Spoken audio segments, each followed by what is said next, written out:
gotta take the hits and bruises as you walk amongst the jungle. The breakdown, they gon' break you as long as you never stumble.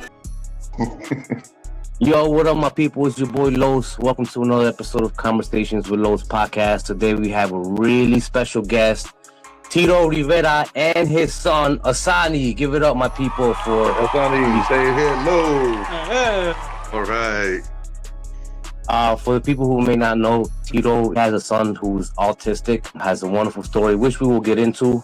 So I just want to take the time to thank you, Tito, for taking the time to actually come and have a conversation with me. I appreciate it. You're welcome. You're welcome.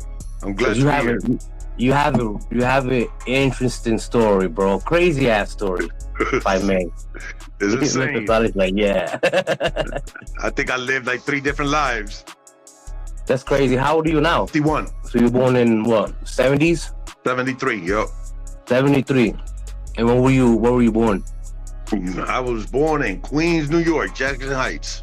Jackson Heights, Queens. Really? Yep. Wow. Yep. I mean, in the 70s, I think towards the end of the 70s and early 80s, New York was going through a political and financial crisis. So it was pretty bad over there. Industrial decline, causing high unemployment and the crime rate to be crazy. So I can only imagine.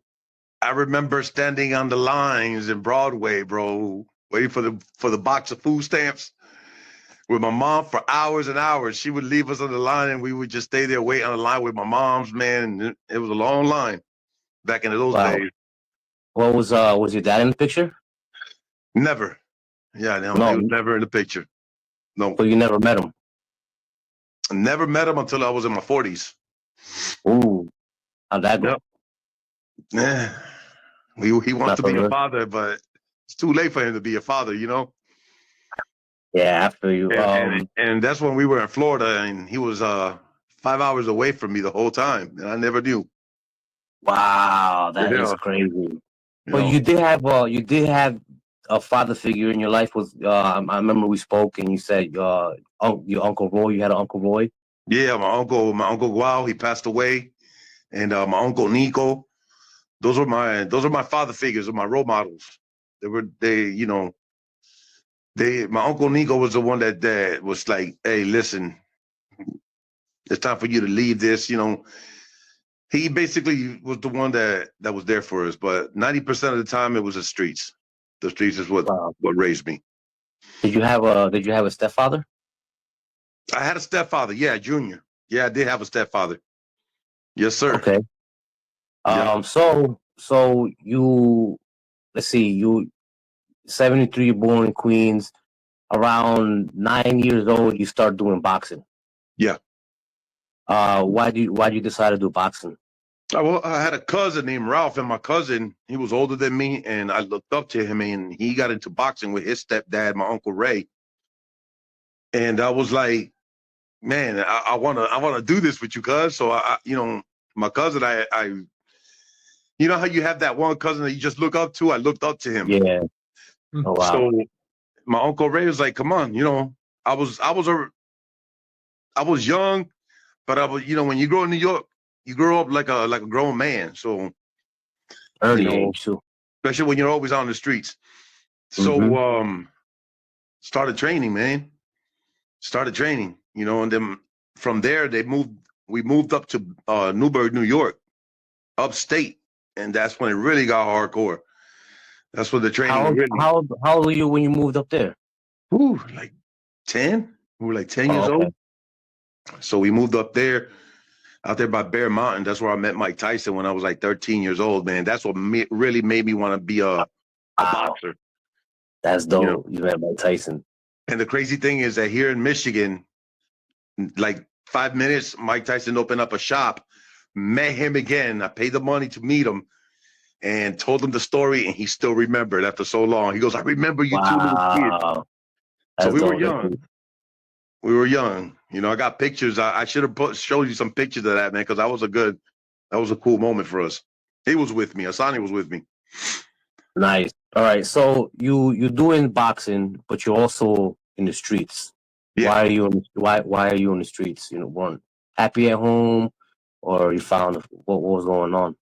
The streets is what what raised us. The streets is what raised us. We joined, this crew, and just from one thing led to another, and mom found out. Well, they Golden Gloves and lost. I didn't really make it through Golden Gloves, and they put me more into the streets. I wanted to be. Did you take that? Was that real disappointing for you? Yeah, it was Losing the Golden disappointing. Gloves? Very disappointing. That broke me because of my whole life. We were, years and years of training, and I thought I had it, but I didn't have it. I felt like I got ripped off. Number one, I felt like I got ripped off on that fight because the guy that I fought against, he was just known. He had more fights. He was known. He was, he was more popular. And I was just this little 150-pound, little tall, skinny 6-footer. But after that, it was just hitting the streets, and then one day my mom was like, it's time to go. We're out of here. Why? She finds out you were affiliated? Found out that the change. She started seeing the change, change of clothing, the way my clothing was. And she was like, oh, I know what's going on. Oh, man. That's got to be a dramatic change to go from New York to Florida. It was, let me tell you. How was that like? We left New York, and when we landed in Florida, it was like we were in the sticks. I was like, where are we? Oh, we were the only man. Hispanics. At that time, we were the only Hispanics in that town. A few. Now, there weren't too many. So it was a culture shock. And I was like, oh, what the hell are we going to do out here? Time went by. Met some Hispanics, and then we saw little crews building here. So we were like, yo, we're going to get our own stuff started. And that's what we did. Damn. So you right back in the streets in Florida. Right.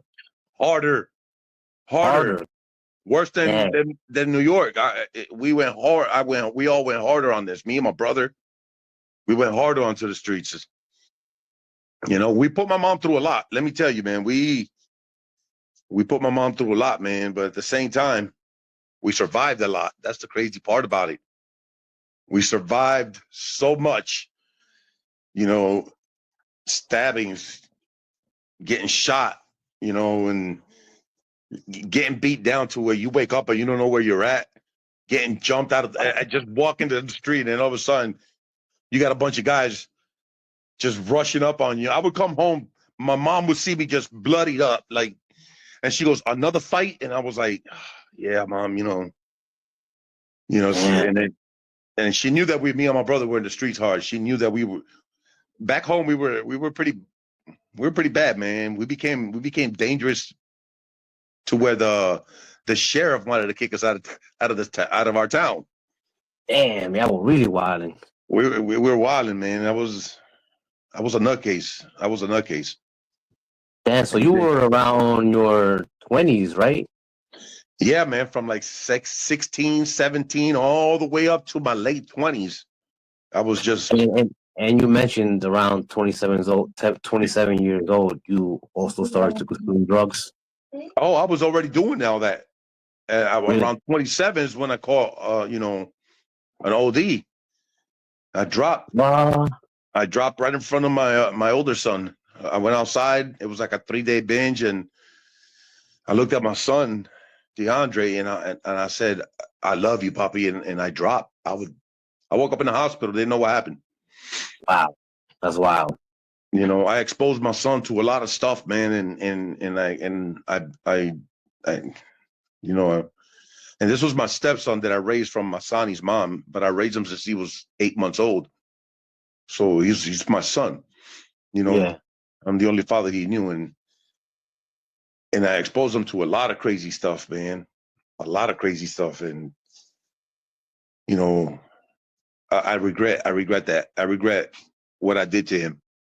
And then when I found out that he was coming, I was like, I'm done. When he was born, something clicked right here in my head, and I was like, I'm done. A big guy? Yeah. Look at him. Yeah. So Asani was born April 10th, 2001. Yeah. What was that like? Sure, you was really happy, right?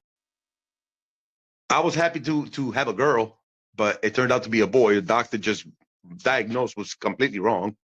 Oh, so you thought you were having a girl? I thought I was having a girl. I had the name for a girl. my mom was at the delivery room. So we're expecting a girl. My mom goes, Tito is a boy. I looked, I was like, oh shit. I looked at the doctor and I was like, and he goes, he might have had his legs crossed and looked like it was a girl. You know what Yeah. happened? So I was Yeah, like, it does oh, happen. I was like, okay, you know, I got you. So when he was born, he had a light, a sunlight. It was a sunlight beaming right through the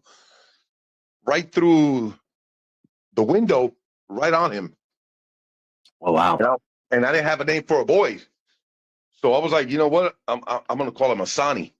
And people looked at me and my mom looked at me, Asani.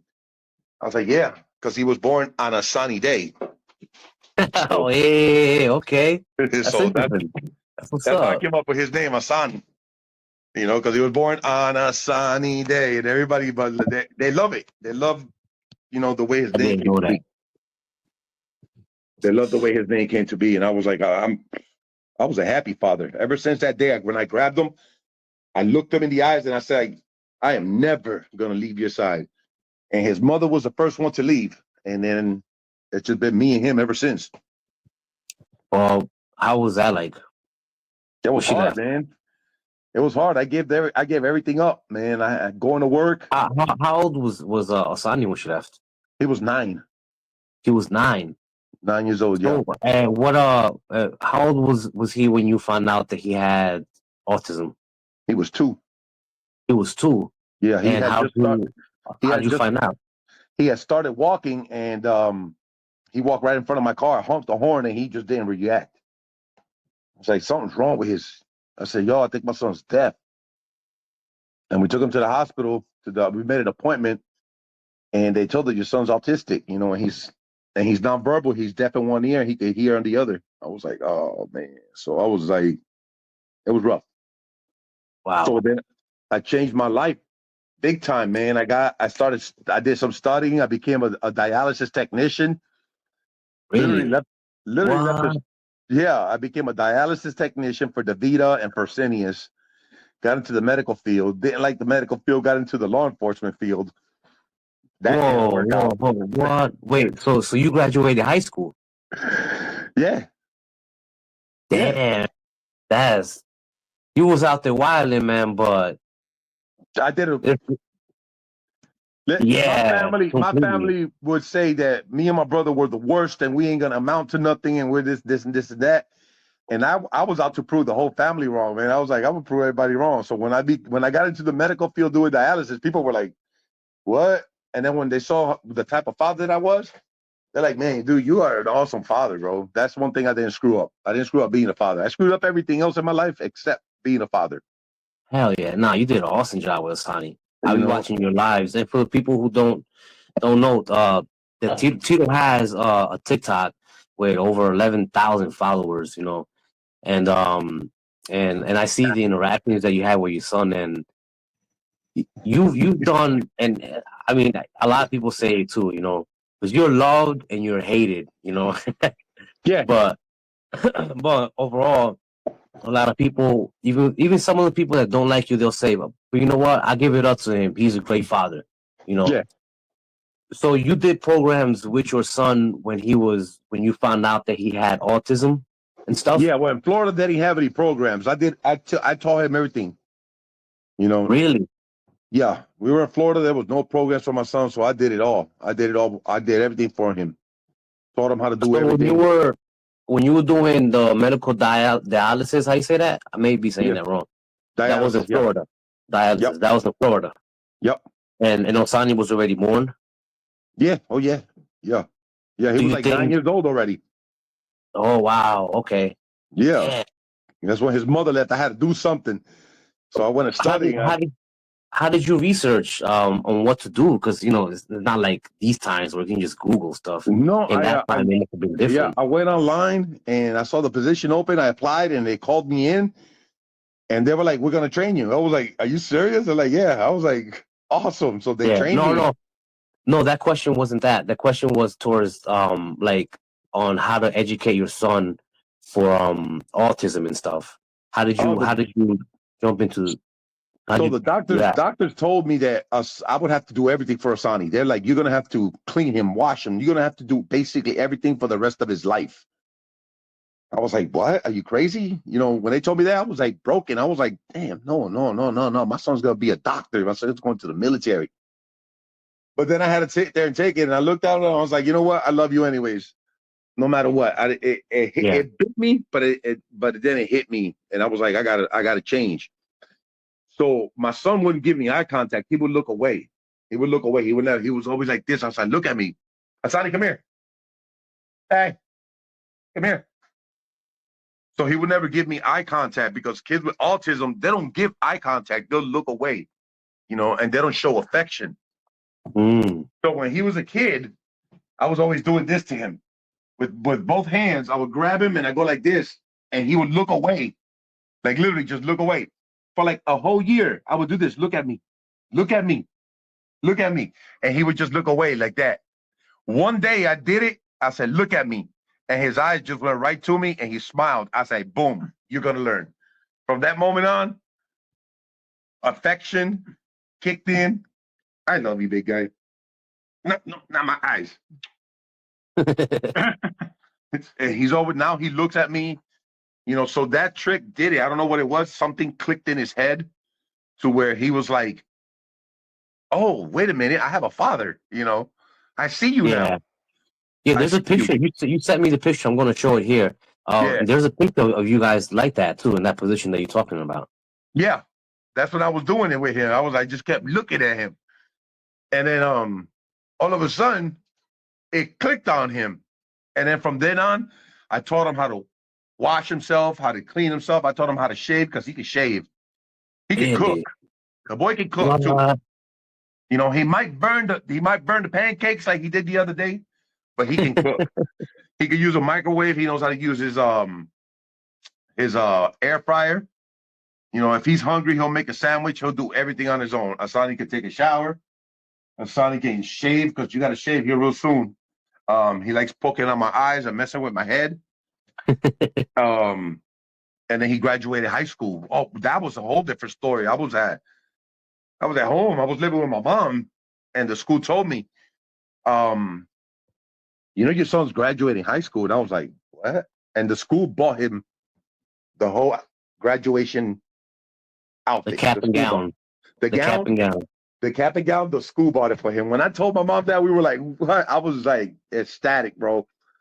You know, graduated high school, taught him how to do everything. You know, there was a time where he would like try to clean himself when he did a number 2. He cleaned himself and he'll walk out into the living room and I see a streak of it all the way up his back. I was like, oh no, we got to change this. Because he doesn't know hand coordination with Asani. It was really, really bad. He didn't know how to clean himself. So I would take him after he would use the bathroom and I put him in the bathtub and I wash him down. And I kept doing that. So with autism, kids, they get into a routine and they don't like routine. Once they're in a routine, they don't break it. Oh, wow. So okay. Same thing every day.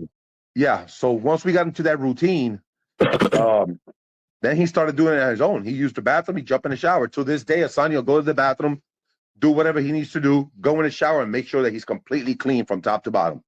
Wow. Dry himself up, come out, get dressed, do whatever he needs to do. You know, sometimes he'll take a long time in the shower. He'll be in there for an hour and it just doesn't steam. You know, and it activates his eczema. Sometimes his eczema gets really, really bad where I had to take him to the hospital to get it cured because it got infected.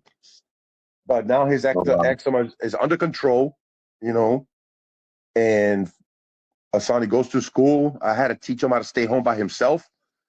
Now you got to remember, I was going to work at 3 o'clock. I had to wake up at 3 to be at work at 5 o'clock in the morning for dialysis to set up all these machines. So I had to teach him how to sit home, wait for the buzz. I even had a clock with an alarm. When that alarm hits 7, you go outside. You know, for the first 2 days, I did it with him. It was perfect. But I failed one time because I forgot that it was bus number 2 instead of bus number 1. So one day, the first day, I go to work. I'm going crazy. You know, I had food for him already, had his backpack, had him dressed. My son would be up with me at 5 o'clock in the morning, bro.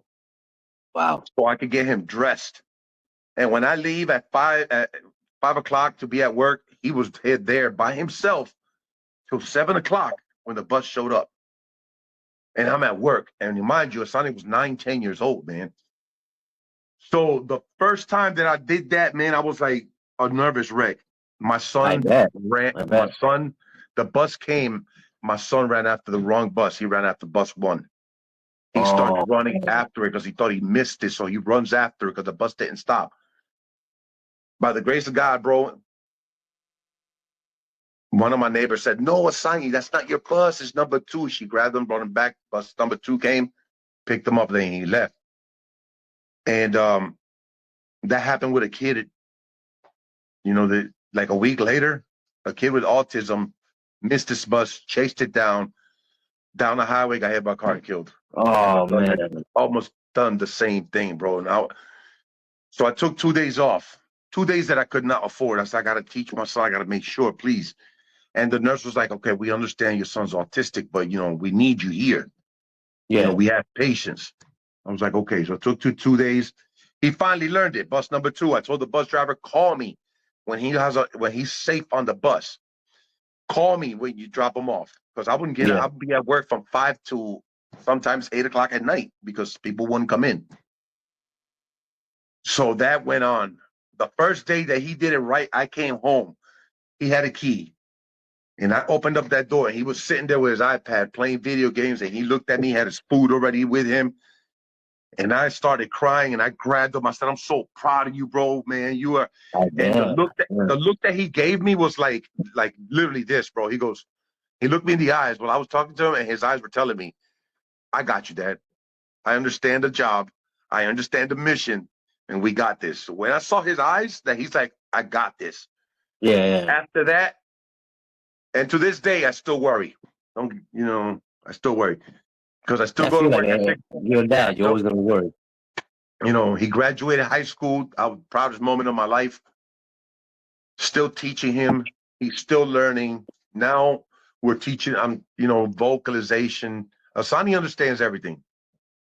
Asani just can't speak. Asani can hear. He just can't talk. Because a part of the brain that autism affects is the cerebral cortex, and then there's a spot in the back, I forgot the name of it, that is for speech. And autism affects that part of speech. It affects the speech, motor skills. So there are things that Asani is good at, but then there's things that he can't do. Like Asani, he's 23. He does not know how to tie a shoe because his fingers cross-lace. Oh, okay. He doesn't know how to work the fingers to do the ears, the bunny rabbit. I tried everything, bunny rabbit ears, the loop, and he can't get it. So I always tie his shoe for him. And I seen in one of your lives that he actually knows how to use a computer and a laptop, which is I think is pretty dope. He's on it right now. If you can see over there, he's on his laptop right now.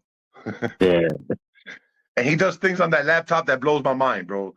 And look, he just got a brand new. Oh, nice. The new Tab S9F, whatever. I'm scared to give it to him because I don't know what he's going to do with it or what he's going to learn on it. But either way, he got it, and I will hand it to him once I set it up for him. And then the one that he has is going to go to my mom so she could do her little things. But he's got a brand new one here. Wow, that's dope. Does that come with a pencil? And it comes with a little pencil so he could draw. Oh, cool. So that's one of the things. It came free with the new phone that I have. Finally got a new phone. I've been clowned on my phone lately, so finally I got good quality. Yeah, I've been seeing TikTok how they. I mean, I never seen anything wrong with your quality, so I don't know what they were talking about, but yeah. What kind of phone did you get?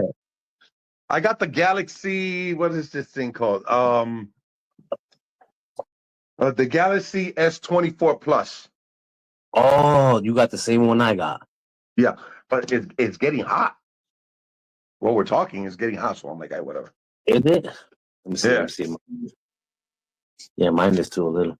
Yeah, a little. And you've always had Androids? Yeah, I got the Galaxy A01 from 20. from 2001. This is the one I was using. What was wrong Yeah. with it? Why'd you get a new one? You just Because wanted I to only upgrade it? had like 30 gigs, and this one has got 200. Yeah, The that's the gig. good thing about it. It has a lot of gigs, bro. Yeah. Yeah, the S24 Plus is pretty fire. I Yeah, have the but exact same one. the way it's getting hot is kind of tripping me out because that phone right there never got hot, but this one's getting pretty hot. Yeah, this one is. I just realized that you actually this is the first time you point that out and I touch and I see it is Yeah. getting hot. I know So all the yeah. iPhone heads are gonna be enjoying this moment. Like, yeah, my iPhone don't get hot. Yeah. I had an iPhone too, bro. Yeah. But I can't I do got both. iPhone. Yeah, I do iPhones because I have a Mac. You know, Yeah. I got a MacBook, so there's things that I could do on my Android that I can't do on my iPhone. You know, Yeah. and vice versa. And But vice versa. overall, I've been team iPhone for years, but I've had Okay. Android as well. I love Androids because, bro, I got this app where I can watch free movies or in the movie theaters for free. Oh yeah. You know, I got the same one. I got a VIU. Man, I got everything. It goes to my TV, everything.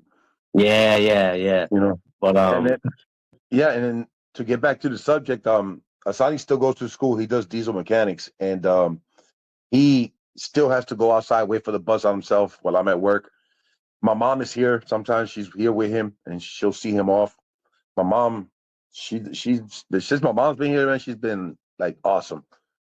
You know, she'll make him breakfast in the morning, and he goes to school with a good full belly, and then he eats breakfast at yeah, school. So Asani's pretty spoiled, man. He's pretty spoiled. Asani looks big. How tall Asani is is he?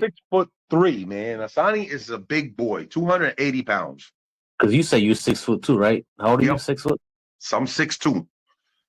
You 6'2". know, Damn, Asani's we tall as some hell. we some big boys. You know, people are like, God, your son is a giant. They call him the gentle giant. You know, so he's pretty awesome. My heater is really hot. So how often does he work at the diesel mechanics? Every day that he goes to school, 5 days a week, all year. Not Oh, all really? year, but while Yeah. he's at school, he's learning diesel mechanics, painting, cleaning.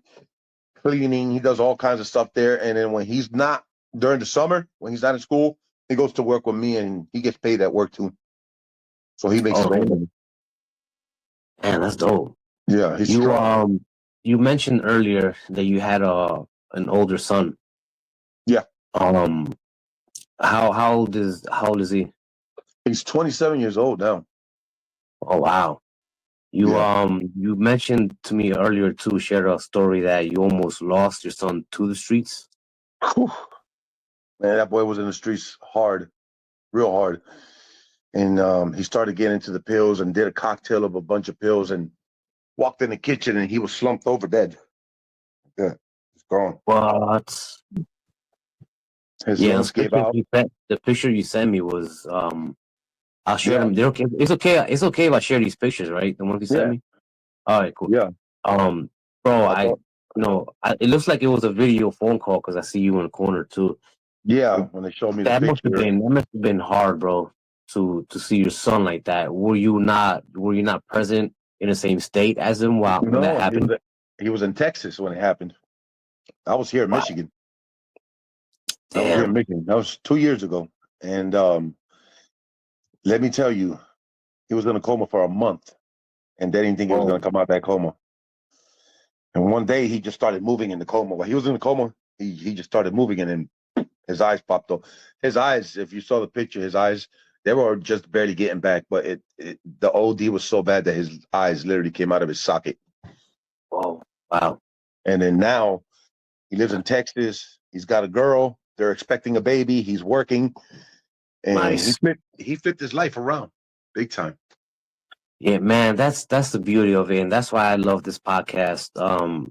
And it's one of the reasons why I invest my time in it is because of the change that somebody can do in their lives. And Mm-hmm. somebody may be looking at this now and going through what you went through at the Yeah. time, wilding in the streets, and damn nearly you got shot, right, bro? You told me you got shot. Shot, You stabbed, got stabbed, back of my head. OD. When I woke up in the hospital, I had 27 staples to the back of my head because they got me. They caught me slipping, and I was like, oof. And they told me again, you're lucky to be alive. Another inch, your skull would have been cracked open. You would have been brain dead. You would have been gone. So man, the man upstairs has kept an eye on me. A lot of people talking about I'm my son's hero. No. To me, my hero's sitting right there. Because if it wasn't for him, I'd either be in prison or I'd be dead. And because the grace of the Almighty Father upstairs, He sent me that angel, and that's what changed my life completely, bro. And your mom's prayers too, man, because I know your mom would. I'm sure she would pray, just like any mom, bro. When their son is in the streets, bro, those prayers, man. Those prayers work. Yeah, my mom said. Yeah. Those prayers worked. My mom said it was hard. We put my mom through a lot, bro, man. And now that I'm older, I think about it. And I'm like, damn, I'm sorry. I put my mom through a lot of stuff. Me and my brother, we both did. And we. Is this your older brother or younger brother? That's my younger brother. I got a younger brother. Okay. So it's only two of you guys? Well, it was three. We lost my sister. Oh, okay. I'm sorry to hear that. Yeah. And then you're the oldest? I'm the oldest. Yeah, I'm the oldest of the boys. My sister was the oldest, and we lost a lot of family members, man. I lost a lot of friends along the way, man. I lost a lot of friends to overdose shootings and senseless stuff, man. And it's like, yeah, I don't know. I don't regret my life, man. I don't regret everything. I regret a few things, but I don't regret nothing because it made me the father that I am for my son now. Yeah. A lot of people tell me, God, I'm so sorry. Sorry for what? My son is fine. He's healthy. He's very smart. He's intelligent. Graduated high school. He did this, did that. They're like, oh my God, my son didn't even graduate. He dropped out. I said, so what are you sorry about? I'm doing good. He's doing good. Yeah. He's healthy. He's my man. That's my guardian angel, bro. Literally, Asani's my guardian angel. You mentioned it to me. You consider him your hero. That's my hero. I don't consider nobody else a hero but that boy right there. I never knew my father, so I can't say my father was my hero. Nah, my hero's my son because, well, without him, I don't know where I would be. Nah. A lot of people, there's pros and cons to my life with my son. So we have the pros. My son would never do drugs. He would never join a gang. He would never be on the streets. He would never do nothing crazy. He won't put me through that drama that normal kids will put their parents through. You know what I'm saying? Yeah. That's a blessing. That is a blessing that he doesn't know no wrong. He doesn't know the evil part of the world. Yeah. Do I teach him and show him what's right and wrong? Yes. I tell him this can hurt you. This weapon can hurt you. This can hurt you. The streets are bad. That car can hurt you. It'll kill you, papi. So he knows that. Trusting people. I was like, you don't go up to people like that. My son used to always go up to people and try to say hi to them. I said, no, you don't do that. I said, that person could be bad. So he stopped doing that, because I don't want my son to just walk up to anybody, be friendly. Yeah. So that's the pro on that. The con is that he would never say, Dad, I'm getting married. He would never graduate college. He would never have a conversation and tell me, I just got broken heart, Dad. My girl just jumped me. I would never get hey, Dad, I met this girl. Hey, what do you think? I would never have those conversations with him. Hey, Dad, I'm going to the military. I will never have an argument with him. No, Dad, this is my life, not yours. I will never have that. That is the part that hurts. I wanted that. He's 23, going on 24. Hey, Dad, I got my driver's license. I passed the test. Yeah. His first girlfriend, hey, Dad, you're going to be a grandfather. I won't get that. I won't that. So you got good and you got some bad, Yeah, I feel that. You got some good and you got some bad. Yeah. But for the most part, I don't regret my son. He's perfect the way he is for me. Just the way he is. Man. Perfect. You've done a great job, bro. Raising him. I'm trying. Doing everything you did, bro.